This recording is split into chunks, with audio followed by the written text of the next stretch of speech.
Well, I love to read out all of your comments, or at least as many as I can. So join me, Michelle Dewberry, Monday to Friday, 6 till 7 on Jubes & Co. On radio, they call it the drive time slot, 4 p.m. until 6 p.m.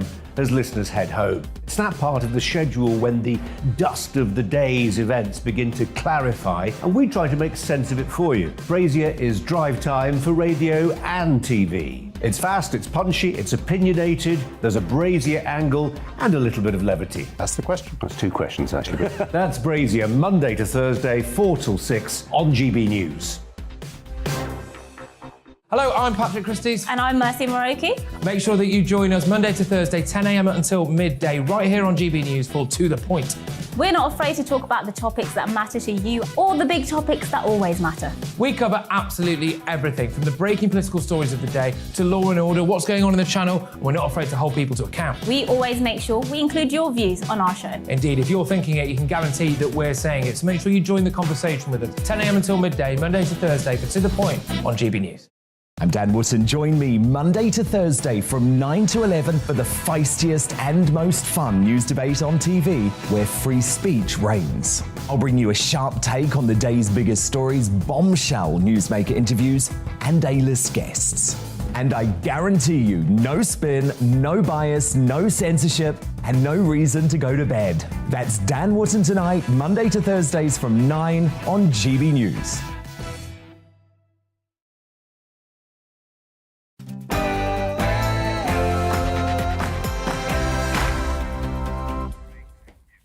Big stories, big opinions, big entertainment. It's time for Headliners, in which I take a look at tomorrow's papers. Tonight, in the company of Nick Dixon and Diane Spencer. Hashtag the Dream Team. See you shortly after the headlines with Miranka.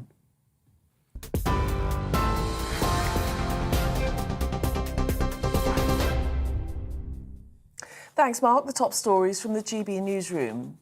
There were Russian casualties in the sinking of the warship Moskva in the Black Sea. That's according to senior US government sources. The US says it happened after Ukraine hit the vessel with 2 Neptune anti-ship missiles. But the Kremlin denies the claims, saying the Soviet-era vessel sank in stormy seas after an accidental explosion of onboard ammunition. UK plans to send asylum seekers to Rwanda for processing are illegal under international law. That's according to the UN Refugee Agency. Downing Street says migrants who arrive in Britain unlawfully could be sent to the East African country within 6 weeks. The Prime Minister hopes the £120 million deal will serve as a considerable deterrent to migrants attempting to cross the Channel. Police are appealing for witnesses after a man died 3 months after being punched in the head in North London. 41-year-old Petru Sorin Dolinu was assaulted in December of last year. He was taken to hospital with head injuries, where he died last month. Met Police have released CCTV of a man they want to identify in connection with the murder. The Duke and Duchess of Sussex have attended the opening of the Invictus Games in the Netherlands. It's Harry and Meghan's first public appearance in Europe since quitting as senior working royals more than 2 years ago. They stopped off in the UK first for a visit to the Queen and Prince of Wales. It's after the couple were absent from the Duke of Edinburgh's memorial service in London last month.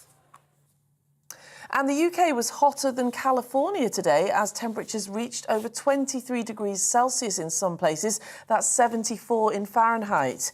In the warmest weather of the year so far, St James's Park in central London was the hottest spot in Britain. But it wasn't limited to the south. Yorkshire and parts of Scotland also had soaring temperatures. It's set to continue for the weekend. The Met Office is urging people to wear sunscreen to protect against higher than normal UV levels. And China's Shenzhou 13 crew have left the space station's core module. The 3 crew members successfully separated the spacecraft from its dock.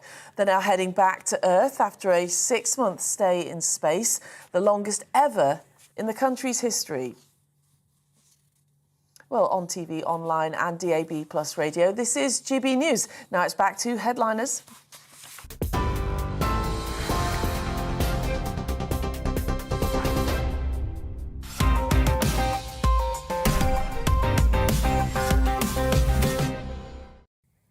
Welcome to Headliners. I'm Mark Dolan, and I've got to say, it's a rare occasion when I can use the words beautiful, intelligent and hilarious to describe both of my guests. Hopefully one day that will happen, but tonight it's Diane Spencer and Nick Dixon. How dare you. Great to have you with me. Just heard those headlines from Miranda Shunker about how the weather's very good at the moment. Apparently it was hotter than California in some parts of the country. But the authorities advising that we wear sunscreen. Is this a legacy of COVID now? This will be the new thing. No, it is not a legacy of COVID. I can't believe you even asked me, a ginger woman. Well, I know. Should you not wear sunscreen? Being told by the authorities, don't go out in the sun to save the NHS. Is that what's coming? You've asked the wrong panel, Mark, because Dan, as she said, is ginger. I also had a mild skin cancer. I don't want to bring the show down, but because I didn't wear sunscreen. So I'm going to say wear sunscreen, kids. Even though I'm generally against the nanny state, in this case, I'm for it. Well, I'm glad to hear it. Congratulations on your recovery. Now, let's take a look at tomorrow's front pages. And we start with the Mail. And their front page is as follows. Just 2 days a week in the office for civil servants. Exclusive Mail investigation reveals thousands allowed to work from home indefinitely. In fact, work from home is now so commonplace, it's got its own acronym, WFH, although I would say WTF. Nice. Palace trying to bury Meghan bullying probe is the other story in the Mail. Next up, the Daily Telegraph. Speed limiters set to be fitted in new cars. The theme of the nanny state continues. Devices that reduce power may become mandatory to fall in line with an EU ruling. And Priti Patel, the Home Secretary, faces mutiny over Rwanda plan. That's a plan to send illegal immigrants to Rwanda to have their applications processed. The Independent. Cabinet ministers refuse to reveal tax status. Labour calls for transparency after Sunak revelations, and Britons bask in warm Easter weekend. People soak up the heat on the hottest day of the year in Bournemouth yesterday, with more sun to come. In The Guardian, Rwanda plan will fail, according to the UN, and chocks away how finding a supermarket Easter egg just got harder. And in keeping with the spiritual festival, the Holy Festival of Easter, crowds watch a Good Friday performance of The Passion of Jesus by the Wintershall Players in Trafalgar Square in a very arresting photograph on the front page of The Guardian.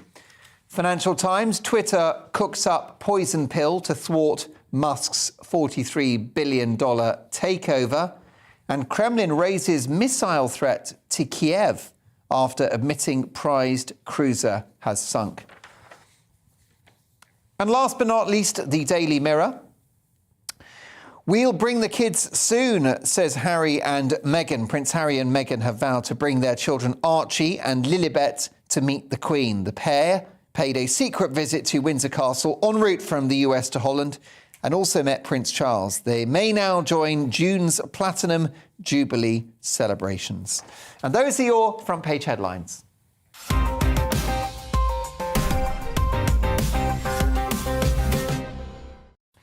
Well, we start with Saturday's Telegraph and the death of the boy racer, Diane. Oh, my word. I can't believe this. This is exactly the kind of thing that I think many people voted to leave the EU about. So devices to stop drivers from speeding are going to be fitted in all new cars in the UK to fall in line with this ruling that's happening in Brussels. I mean, this has come from Europe, the home of Germany with the Autobahns and Italy with Ferrari and every single Greek taxi driver. You know, nobody who understands what a speed limit is anyway. And they want to put this into the cars. I am so frustrated. They're saying that they're going to stop your speed by either literally cutting off sort of the engine power, so no matter how much you put your foot down, it won't work, or putting in a little alarm, which, you know, I prefer the other one because it'll just be drowned out by the amount of Bonnie Tyler I play, so that's fine. That's a form of pollution in itself, isn't it? How dare you? Look, that's the only way I can get Can you play Bonnie Tyler in a ULEZ zone or not? You can, but it has to be with all the windows up. Right, very sensible. Yeah. So you're the only one that suffers?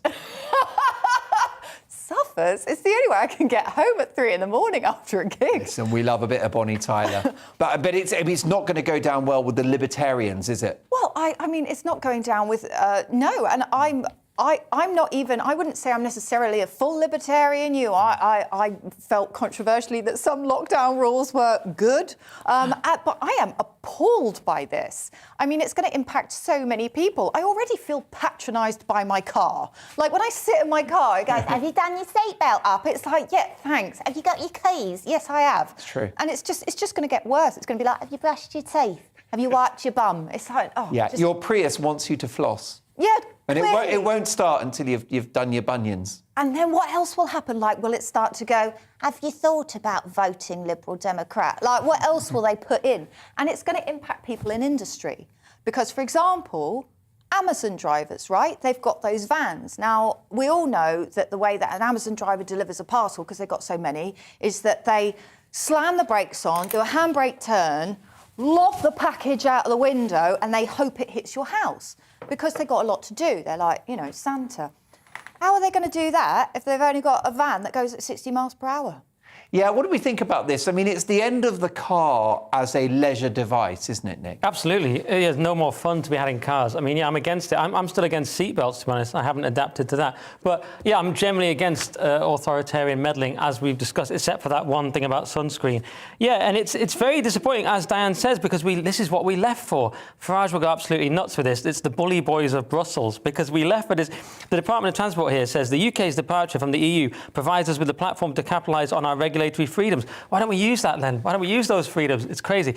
Some people are claiming it'll keep us in line with Europe and that'll be better for the industry, while others are saying that it's basically the end of the luxury car market. I tend to agree with the latter, but that's my prejudice. But, well, yeah. Couldn't Britain not only be a low-tax haven like Singapore on sea, but we could be a fast car haven, fast driving haven? Yeah. What do you think about that? Great. We sound like the People party come here to do joyriding. Yeah.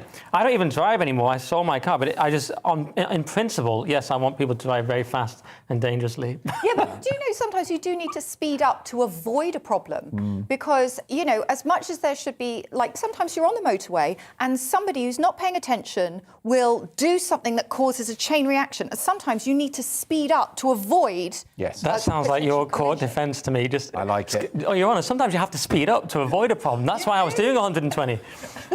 Nick, am I in court yet? No. Not yet. Okay, so it's Definitely not, but you're ready for that appearance.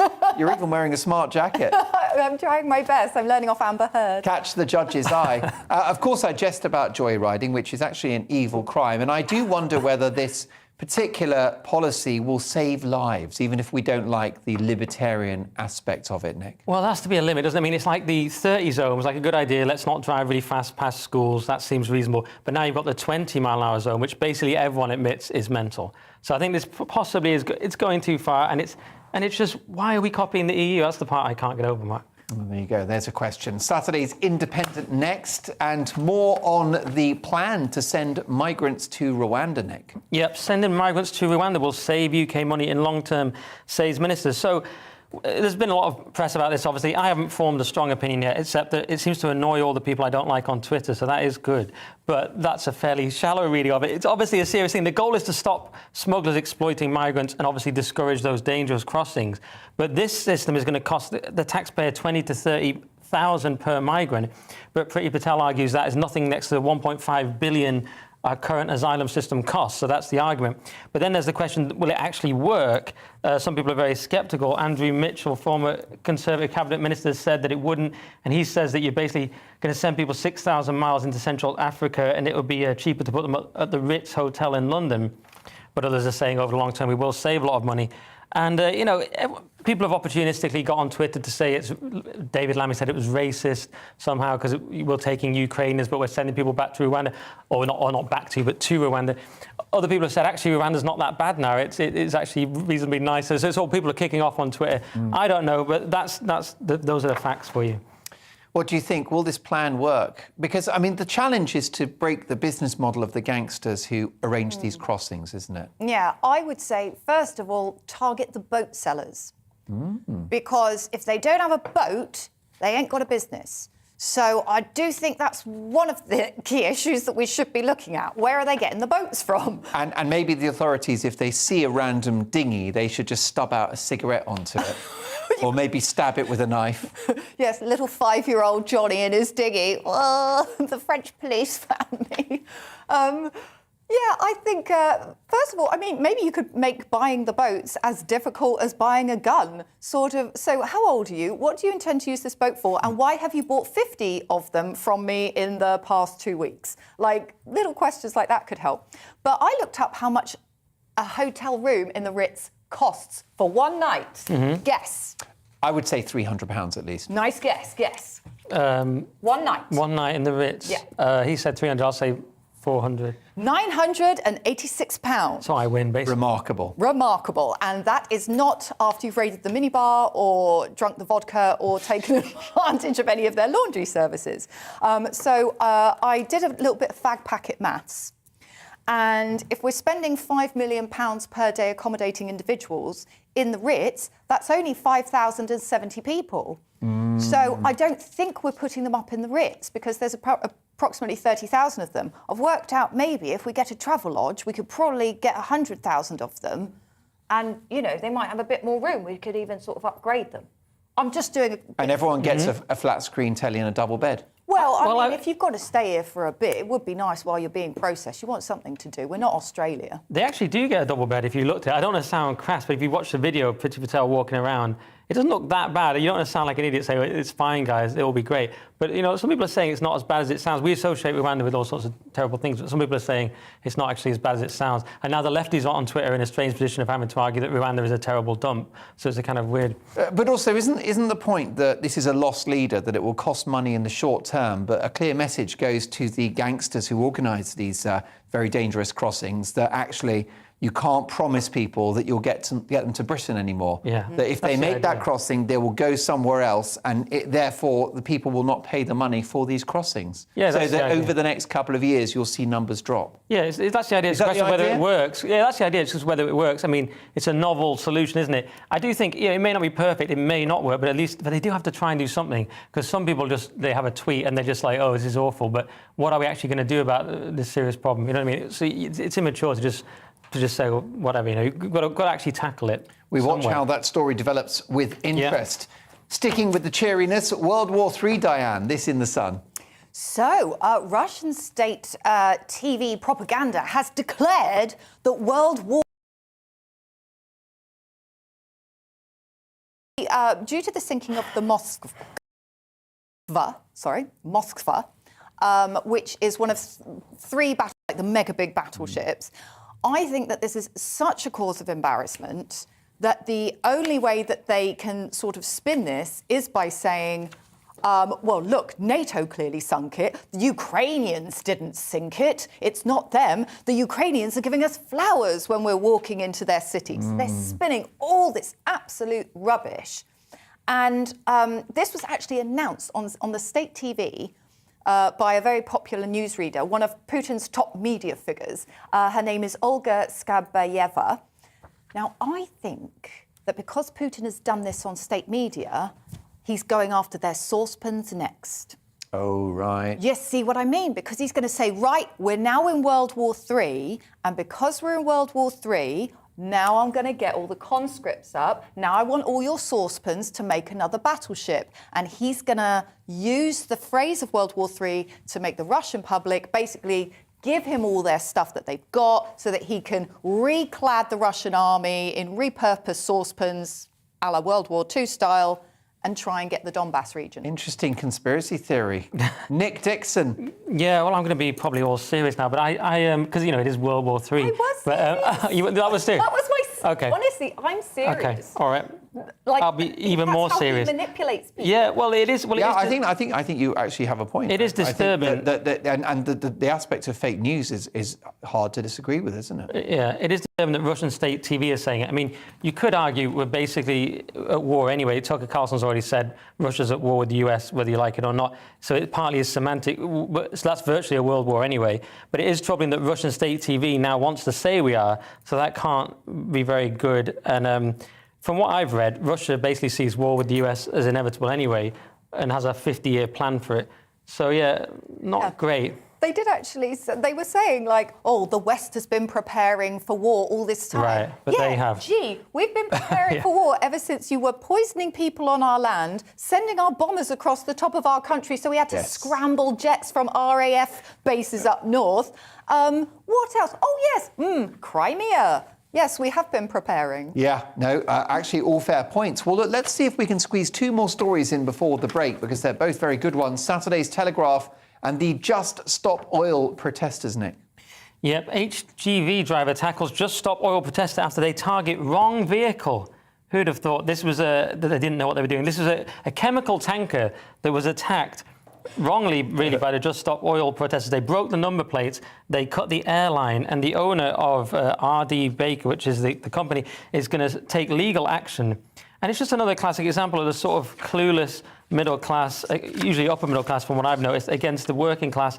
But it is really interesting, these people, they take it, they're very hardcore. There was this woman, Emma Smart, recently, who's even on hunger strike at the moment. She got arrested for one of these climate protests, and she's not been put in great conditions, fair enough. But they're so dedicated, it's kind of frightening. And they lack meaning in their lives, is my theory. And it's the new middle class religion. What it ends up with is this poor bloke who's driving a chemical tanker, and they're ripping stuff off his lorry for no reason. Yeah, it's a bit of a shocker. Can we go to royal news now? Because the Telegraph next, and Harry and Meghan, remember them well? They've come to see their grand for Easter, Diane. Yes, the Duke and Duchess of Sussex are going to visit the Queen on their first trip to the UK in 2 years. So this is obviously a little bit like tense, because it's going to be the first time since the Oprah Winfrey interview. Yeah. I mean, that is going to be the most tense high tea, isn't it? About it, yeah. Yeah. A few teacups will get broken, won't they? Yeah, just a little bit. I've kind of got this thing, this like, image of the Queen just like staring. I reckon she could stare. Oh yeah, she could stare you down. Yeah, a lot of tutting. A lot of tutting, a lot of staring. I would say, Harry, if you're listening, take us some flowers, chocolates. Yeah, OK. You need to make a bit of an effort here. I found this article very difficult to read, by the way, Telegraph, because it just kept saying the Duke of this and the Duchess of this and the Duck of this. Gets confusing. Yeah, who are they? God, yeah, please, yeah. Like half of them don't have the credits anymore. So can we just have first names, please? Yeah. That's how I know all my characters in my stories. The girl from Suits. Yeah, that's right. They've briefly seen Prince Charles, mainly because he sort of wound down the window as he drove past them and went, "Treasure!" at Harry. But I think the sad thing is that Harry's like making up all these excuses to not bring the grandkids along. Yes. Right, saying, "Oh, it's security concerns." Mate, you are going to be visiting your family who are surrounded by security people. I'm pretty sure if something you're in good kicks company. Off, yeah, I mean, all right, none of them are going to leap on you if there's like something flying through the air, but you're going to be safe enough, so chill out. Yeah, chill out has got to be the right course of action. Guardian now, and it's the ubiquitous Elon Musk Twitter story. Nick, what's he trying to do? Oh, it's brilliant. He's trying to take over Twitter, and it's absolutely amazing. This is the latest drama. Twitter adopts poison pill plan to shield itself from Elon Musk takeover. So initially, Musk was going to join the board, just to recap. Then he realised that he could be capped at 15% share. Then if he did that, so he realised it would be better not to do that and try and take the whole thing over instead. So then he put in this offer of $43 billion to buy it. They rejected that. And they're trying to do this poison pill thing, which is a way of stopping him getting above 15%. So this would go into effect if a shareholder were to acquire more than 50% of the company in a deal not approved by the board. So it's all about keeping Musk's share down, because they know he's going to take it over. And it's very entertaining watching all the meltdowns on Twitter from all the people that told us Twitter's a private company, start your own private company. And now they're all terrified that someone is going to buy out this company in the free market. It's absolutely hilarious. But one person even wrote, if Elon Musk allows Trump back on Twitter, it will be a death blow to the free world. It's like allowing the former leader of the free world on Twitter will be the end of the free world. How mentally ill are these people? Well, people are worried that Musk will take over Twitter because he'll just restore free speech. That's their concern. Yeah, this is what he does. It's like when he gave Starlink to Ukraine, like a legend, but then he also didn't want to ban Russian media. He said, no, my thing is just neutral free speech. Let's bring that back. Just a total legend, but it scares all the right people. Yeah, I mean, do you think Twitter is a platform for free speech, Diane? I think it's definitely a platform for cat memes. Yes. That's my favourite thing that I like to look at on Twitter. Twitter is certainly a place where people like to express themselves, and I love it that everybody expresses their opinion as fact. Well, definitely. But do you not think that they have sowed the seeds of their own extinction by being so censorious? Yes, in a way. And what intrigues me about this story is that Elon Musk says he's recognised the potential of Twitter and that they're limiting themselves. And it does make me curious as to what he believes the next step of Twitter could be. I mean, I'm hoping it's not just 145 characters. Yeah, I'm hoping we need a bit more than exciting. that. But what if it was perceived as a platform where free speech truly reigns supreme, that it's a marketplace of ideas, a town centre, if you like? Do you not wonder, though, that because of people's algorithms, you still end up in an echo chamber wormhole? And it's actually the algorithms that I think are the thing that need addressing, because you can have everybody on there saying they're free speech, but you'll only see the ones that you're liking and interacting with. I think that's a really fair point. A fascinating conversation. Well, it's time for a short intermission, but we're back with more stories from tomorrow's papers after this short break.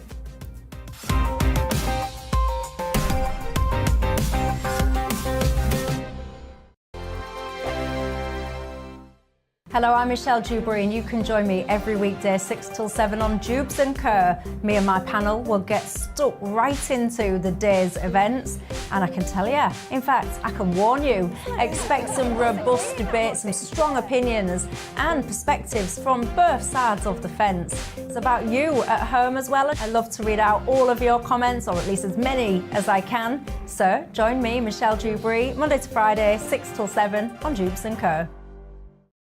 On radio, they call it the drive time slot, 4 p.m. until 6 p.m. as listeners head home. It's that part of the schedule when the dust of the day's events begin to clarify, and we try to make sense of it for you. Brazier is drive time for radio and TV. It's fast, it's punchy, it's opinionated, there's a Brazier angle and a little bit of levity. That's the question. That's two questions, actually. That's Brazier, Monday to Thursday, 4 till 6 on GB News. Hello, I'm Patrick Christie's. And I'm Mercy Moroki. Make sure that you join us Monday to Thursday, 10 a.m. until midday, right here on GB News for To The Point.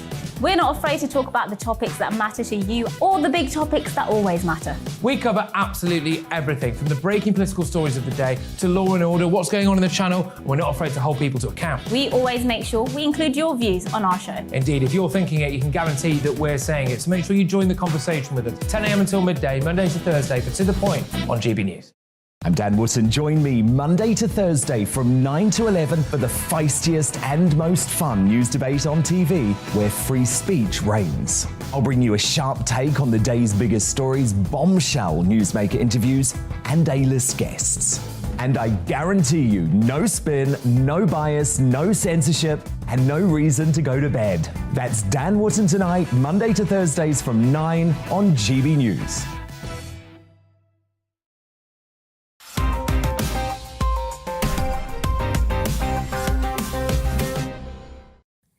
Welcome back to Headliners, a first look at tomorrow's papers with myself and Diane Spencer and Nick Dixon.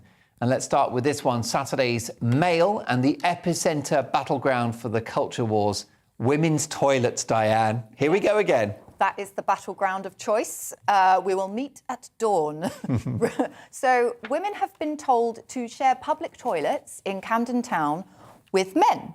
Now, this is part of a larger issue because the Labour-run council has been misspending, in some people's opinion, the money. And they have been trying to make Camden so inclusive, bending over backwards, sort of spending £10,000 on painting a traffic crossing in the colours of the Trans flag. Trans flag. Thank you. I was going to say non-binary, and that would have been incorrect.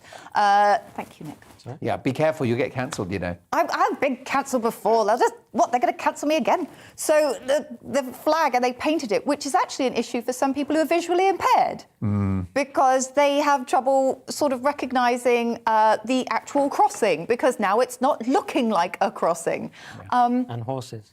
sorry. And guide dogs for the blind as well. Oh, there we go. See? So we're affecting even the animal kingdom with this. Now, this particular toilet is an issue because it's right near the tube station. And originally it was a women's only toilet, but apparently the men's toilets shut during COVID. And then they said, oh, actually, it's in disrepair. So now everybody has to use the toilets in the tube station. It's now a gender-neutral toilet, you know, which is fine. We have a gender-neutral toilet here. But it's Camden. And I don't want to be rude, Camden, but I know where this toilet is placed. And as soon as you walk out of the station, I'll be honest with you, you're in a cloud of marijuana.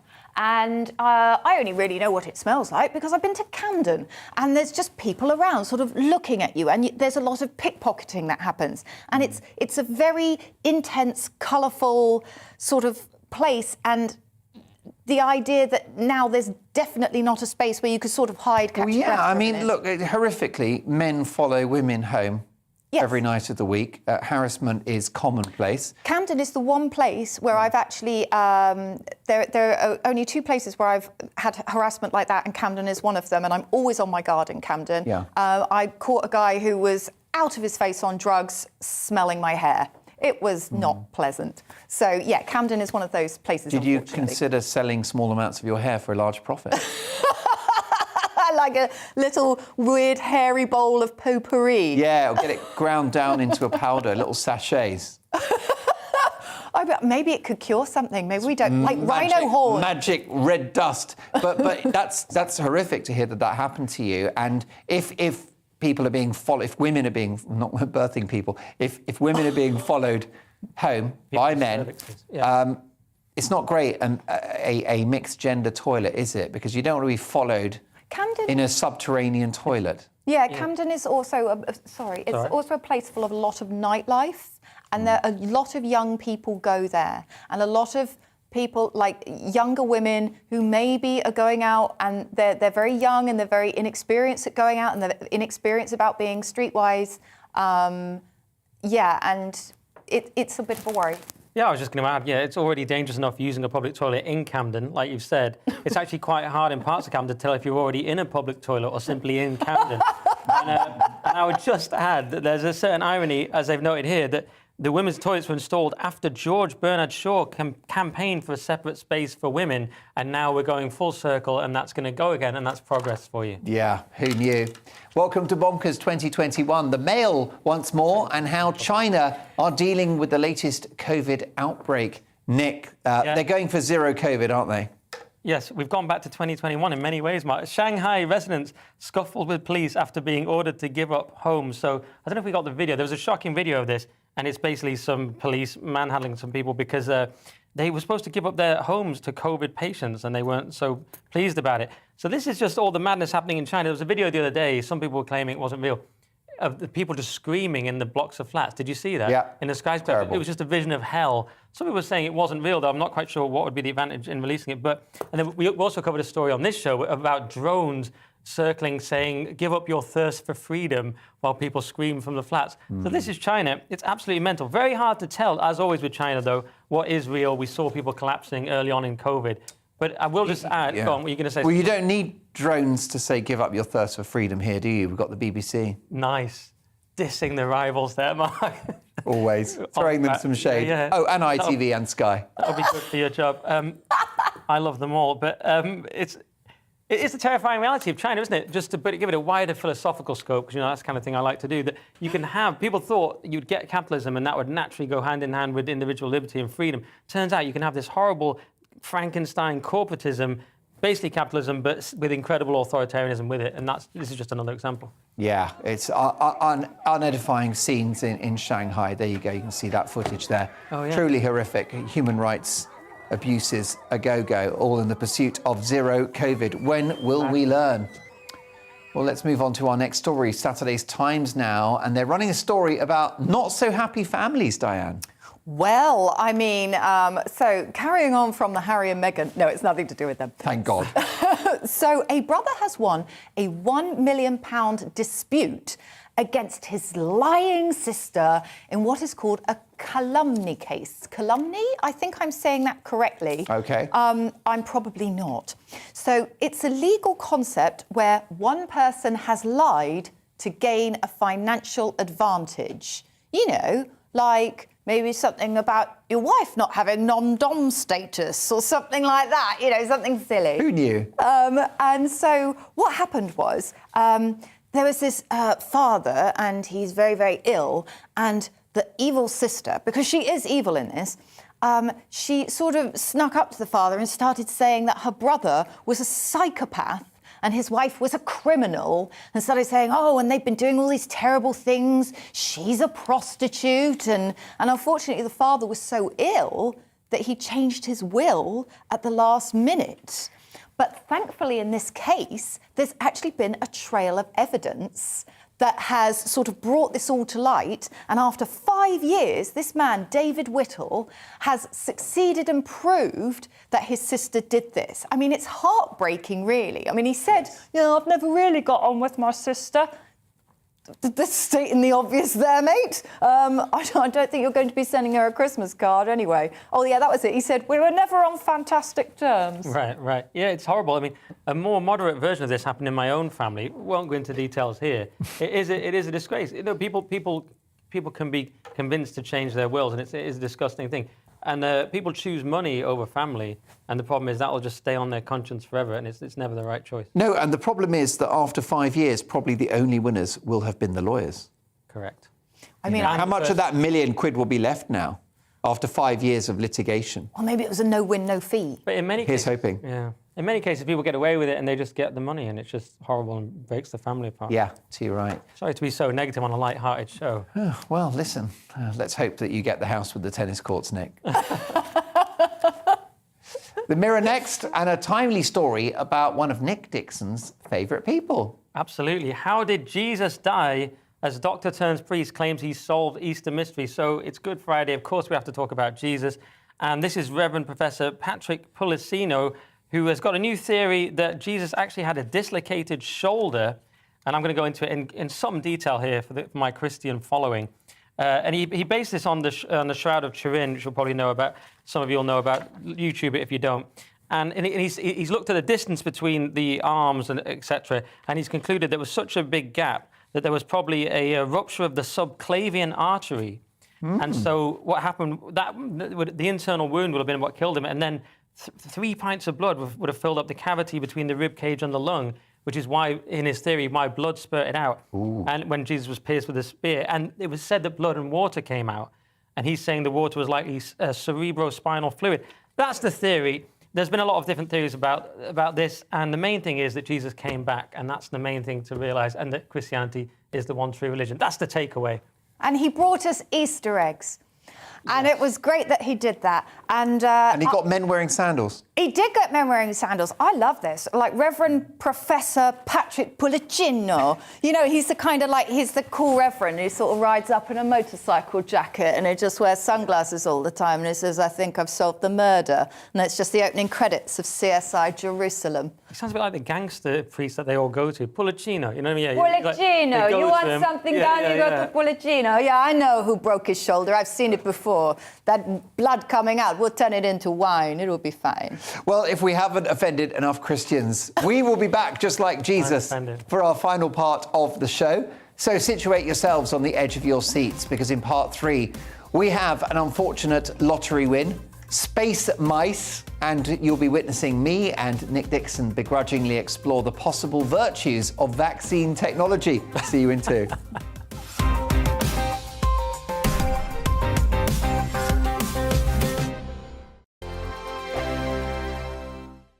Hello, I'm Michelle Dewberry, and you can join me every weekday 6 till 7 on Jubes and Kerr. Me and my panel will get stuck right into the day's events, and I can tell you, in fact, I can warn you, expect some robust debates, some strong opinions and perspectives from both sides of the fence. It's about you at home as well. I love to read out all of your comments, or at least as many as I can. So join me, Michelle Dewberry, Monday to Friday, 6 till 7 on Jubes and Kerr.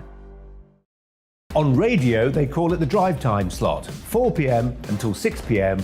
as listeners head home. It's that part of the schedule when the dust of the day's events begin to clarify, and we try to make sense of it for you. Brazier is drive time for radio and TV. It's fast, it's punchy, it's opinionated, there's a Brazier angle, and a little bit of levity. That's the question. That's two questions, actually. That's Brazier, Monday to Thursday, 4 till 6 on GB News. Hello, I'm Patrick Christie's. And I'm Mercy Moroki. Make sure that you join us Monday to Thursday, 10 a.m. until midday, right here on GB News for To The Point. We're not afraid to talk about the topics that matter to you or the big topics that always matter. We cover absolutely everything, from the breaking political stories of the day to law and order, what's going on in the channel. We're not afraid to hold people to account. We always make sure we include your views on our show. Indeed, if you're thinking it, you can guarantee that we're saying it. So make sure you join the conversation with us, 10 a.m. until midday, Monday to Thursday for To The Point on GB News. I'm Dan Wootton. Join me Monday to Thursday from 9 to 11 for the feistiest and most fun news debate on TV, where free speech reigns. I'll bring you a sharp take on the day's biggest stories, bombshell newsmaker interviews, and A-list guests. And I guarantee you, no spin, no bias, no censorship, and no reason to go to bed. That's Dan Wootton tonight, Monday to Thursdays from 9 on GB News.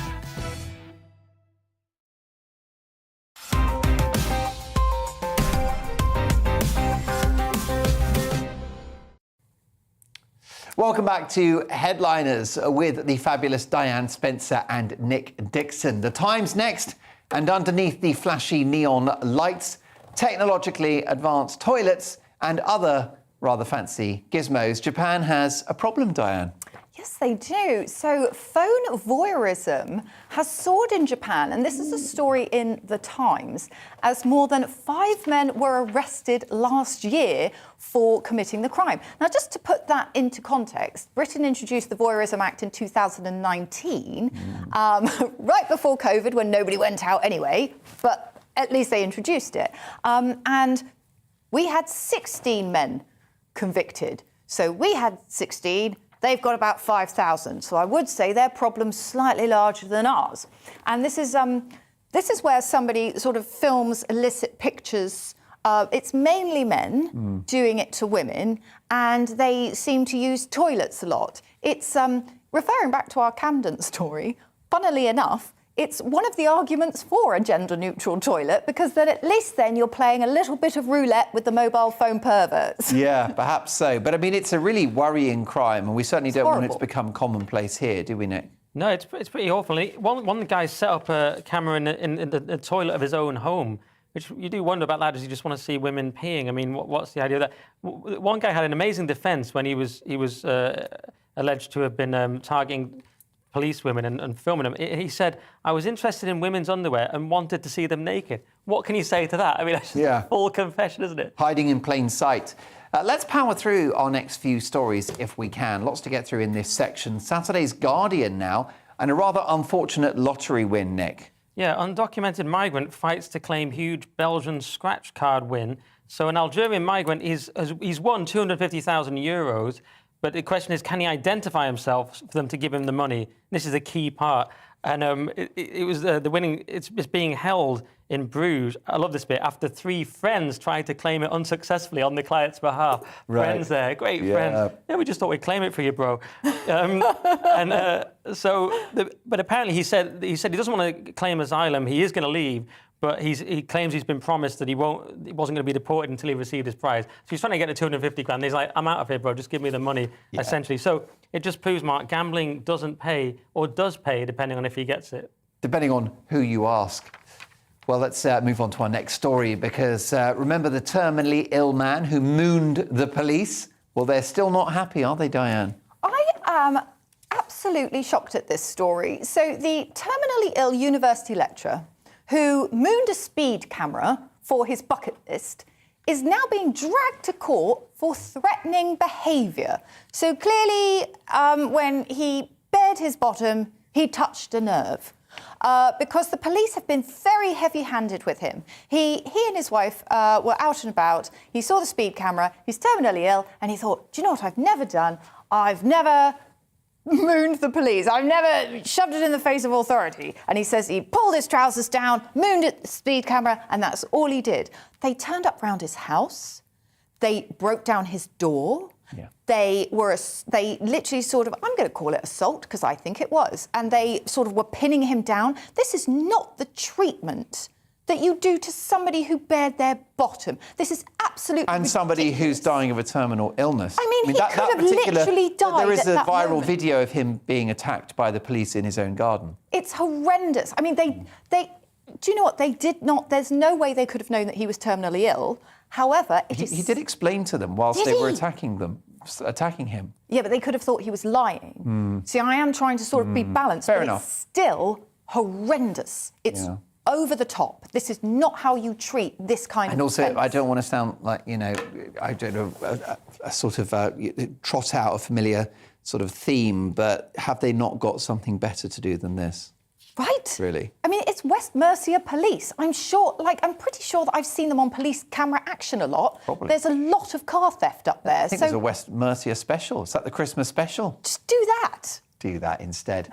Very sad story indeed, and no common sense. Now from the Telegraph, bodybuilders may not be the paragons of health that we assume them to be, Nick. Yeah, this is Cedric McMillan, who has sadly died. He was a well-liked, very likeable, successful bodybuilder, but he died recently, and he was only 44. And there's been a few of these deaths in the bodybuilding world, and it's awful.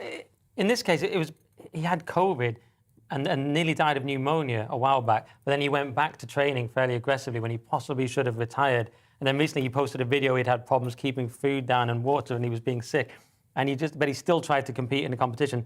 So he overdid it, and then he had a heart attack. And this keeps happening. Obviously, performance-enhancing drugs allegedly tend to be part of it. The other thing is just having very high body weight, which puts a strain on all the organs. But I do want to point out the difference between this intense bodybuilding and steroids and the things that are actually helpful. Like a lot of men now are taking TRT or HRT, testosterone replacement things, just in a moderate dose, which actually is beneficial, many people think, because there's lots of men now with dangerously low testosterone. You can tell because they vote green and they have pronouns in their bio and they're worried about Elon Musk taking over Twitter.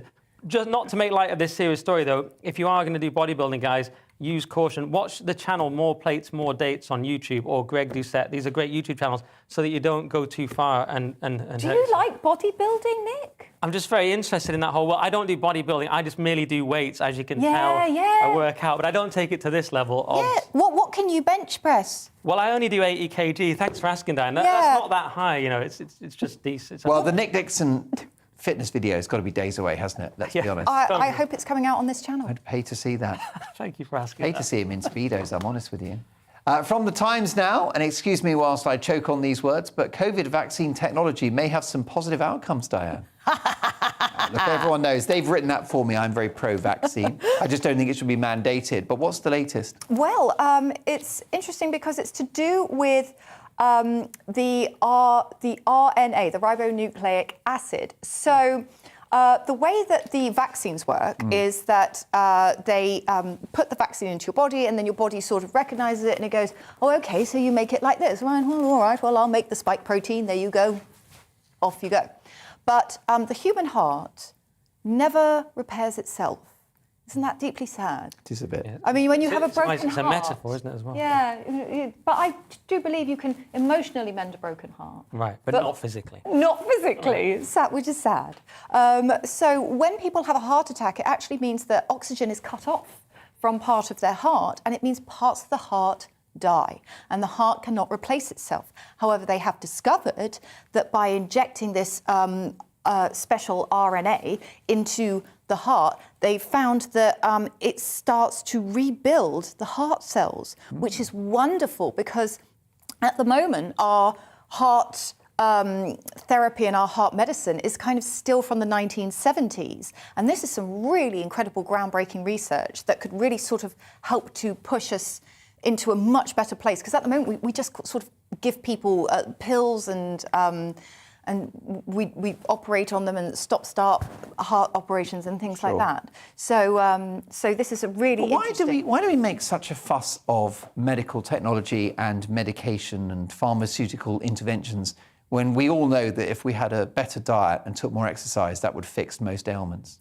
it would fix most ailments, but some things are congenital and or autoimmune as well. yeah, autoimmune, and some things develop as we age. So even though we can try to take care of ourselves as much as we can, you could always have that thing where maybe you didn't know that, you know, carbohydrates and sugar, they sort of eat away at the ends of your cells and things like that. Do they? I was going to say, not everyone has Mark's iron discipline as well on diet. Do the carbohydrates eat away at the... Well, sugar actually wears away the, they're called telomerase. Telomeres, yeah. It's the things on the end of the cells that sort of hold the end of the cells. that was a children's TV show. Tinky Winky. They all live in a little house, and if they have too much sugar, oopsie. Yeah. Well, look, you're a bit of a health nut, aren't you, Nick? I am what a do health you think nut. of this I'm story? not as good on diet as you are, though, Mark. But no, well, the thing that struck me about this story was the headline: COVID vaccine technology could create first cure for heart attacks. I just thought, only fair, since the vaccines cause so many heart attacks. Am I right? Satirical content, guys. Obviously, they're safe and effective in every way. Just must say that. And moving swiftly on. The Times next, and Belgians have a novel approach to pre-drinks. Nicholas. Absolutely. Belgians told arrive at the bar sober and be rewarded with free drinks. So they're called sober coins. It's like a very boring version of Mario, and you can gain sober coins. So the idea is, this has been tried in Dolan in Antwerp. It would be Belgium. You come in, I don't know what that means. Sorry, Belgium. You come in, and you're being rewarded for not drinking at home, basically. It would never worked up in Cumbria. We drank so much before we left the house. Often people didn't make it to the first pub. Yeah. So, and obviously I don't drink now, but now I don't drink. So, you know, pick one of the other guys. Drink or don't drink. But if you're going to drink, don't have a sober coin. How can you prove that you're sober? You do a breathalyzer test on entry. Oh. Of course you do, Mark. This is Europe. And they, if you pass it before 11 p.m., the council will reimburse the bars for the sober coins taken at the tills. So the idea is to cut down pre-drinking drinking. And as someone has said here, it's Professor Guido van Hal, it's a crazy idea. The reward for not drinking at home is alcohol. So that's the, it's a very strange system. That's Belgium trying to, whatever. Who knew? The mind boggles. It turns out my neighbour's cat knows my name. Should I be worried, Nick? Oh, the cats, yeah. Well, cats know the name of their... Well, it says they know the name of the owner. They don't really. What's happened is Japanese researchers have looked at 48 cats. They're not always just putting cameras in toilets, guys. They've looked at 48 cats in family homes or in a cat cafe, which is a thing, apparently. And they found that the cats spend longest... When they say the name of a cat, and it's not the cat's expecting, they flash up a cat, they say its name, and the cats stare longer if it's the wrong cat, which indicates surprise. This is what they're going off. That's a common reaction if animals are surprised. But if it's just the cat is supposed to be, they go, yeah, whatever, that's his name. So, and there was a separate one where they show a picture of their owner, and they've concluded from this that cats possibly know the names of their owners. I think people put so much energy into their cats, it doesn't even know your name, guys. Get a dog. And then the other thing it adds is that cats, and they're more likely to remember the name of the other cats because they're in competition with them. It concludes cats are never in competition with humans at mealtimes, so have less reason to know their names. They don't care about you because they're not in competition for food, and that's all they care about. Yeah, I mean, it's just, cat ownership. I'm impressed that a group of scientists at Kyoto University have got funding to play with cats all day. I mean, I need to find them on Twitter. Yeah. That's going to be my... That's a career plan B for the Spencer, isn't it? Brilliant stuff. Well, let's have our next story now. 2 words, Diane, staying on animals. Space mice.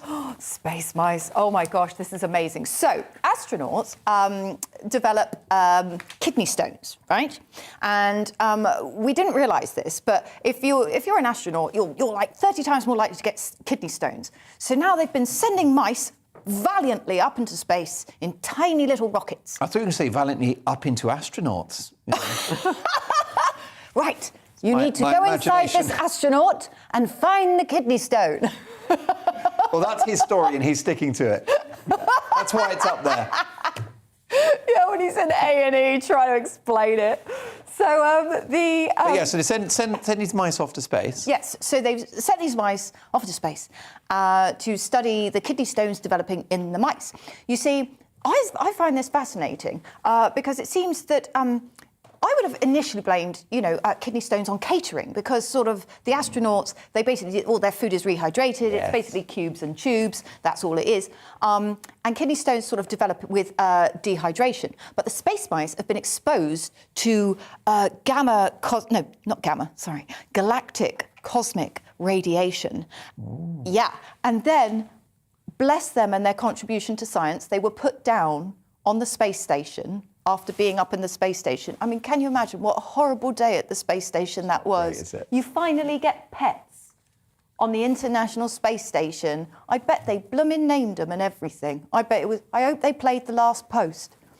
And then when they sort of studied the mice and they compared them to the control group, they realised that it seems our kidneys are very fragile in space, which is quite interesting because obviously there's plans to go to Mars and everything like that. Yeah. So now it appears that you go into space, you come back with kidney stones, which I think is like how Jeff Bezos' new phrase or something. And Richard Branson is going to pretend that his guests have kidney stones because they never go to space. Well, you go to space and you come back with kidney stones. That's not as bad as going to Tenerife and coming back with some of the viruses on that particular island. I don't know, Mike. I don't go on your holiday. I mean, both of them will hurt when you pee. Just a bit. Now, how about this? Saturday's Mail has an article on tardigrades. What on earth are they? They sound pretty extraordinary, Diane. So, tardigrades, also known as water bears, are tiny little microscopic, really tiny little microscopic things. And they're one of the toughest creatures on Earth, but apparently they can suffocate in snails' slime. Ooh. But they can also use the snails as a taxi service. Now, what I do find interesting about this is researchers in Kyoto... Oh, and there's a picture. Oh, there's a tardigrade, isn't it? It looks like a vacuum bag, I'll be honest. Out of Star Wars, doesn't it? Yeah, it's called a water bear. And that charming little creature, I'm not sure what his function is, but he exists, which is all we need to worry about. And there are some scientists who have got some funding to coat him in slime. That's the other thing we've learnt. I mean, in Kyoto, they're messing around with cats all day, showing them pictures of people. And here in Poland, they've gone, we want the tardigrade. And apparently snail slime can suffocate them, even though they can survive in space. They do this special thing where they kind of shrink up into a little dehydrated ball, so they can survive most things. At the end of the nuclear war, we're going to be left with cockroaches, traffic wardens, and tardigrades. But then they can sort of come back, but not if you cover them in snail slime. You learn a new thing every day, even if you don't want to. Finally, they say, sometimes you live long enough to become the villain, but sometimes you can be dead long enough to be the hero. Nick, just a few seconds on this. What have you got? A few seconds. It deserves so much more, Mark. This is the coward of the Titanic. J. Bruce Ismay was actually a hero, his cousin's claiming. So he's been painted as this guy that jumped onto the lifeboat first and said, I don't care about you lot. But actually, he helped lots of people onto the lifeboats. He should have been retired anyway. Yeah. He saved a load of people and only then got on himself. So he's been smeared unfairly by the movie as well. Yes, I wish we had more time on it because it's actually a good story, but I can't do it in a few seconds, Mark. Well, I Check think it out. J. Bruce Ismay. It's a huge miscarriage of justice, isn't it? Well, it's all what his cousin says. So let's just calm down there. I have a funny feeling his cousin's going, I've got to do something with my life. I'll clear the family name. Yeah, well, he was known as a coward. Why should it be women and children off the boat first anyway, Mark? What about us? Well, that's a conversation for another day. My thanks to the brilliant Diane Spencer and Nick Dixon, who I would save anytime you like. Thank you so much for your company. It's been a really fun show. I'm back in the hot seat tomorrow night at 9 for Mark Dolan tonight. See you then.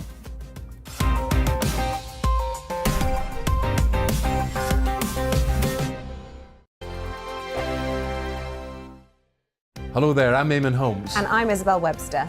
And we hope you can join us for Breakfast with Eamon. And Isabel. You make me laugh out loud, belly laugh. Is that important first thing in the morning? Yeah, absolutely. And there's me trying to be deadly serious.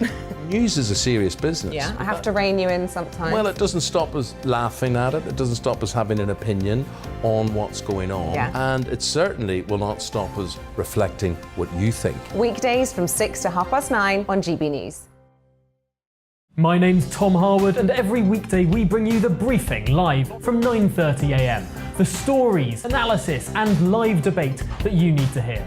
Quite right, Tom, of course. Was this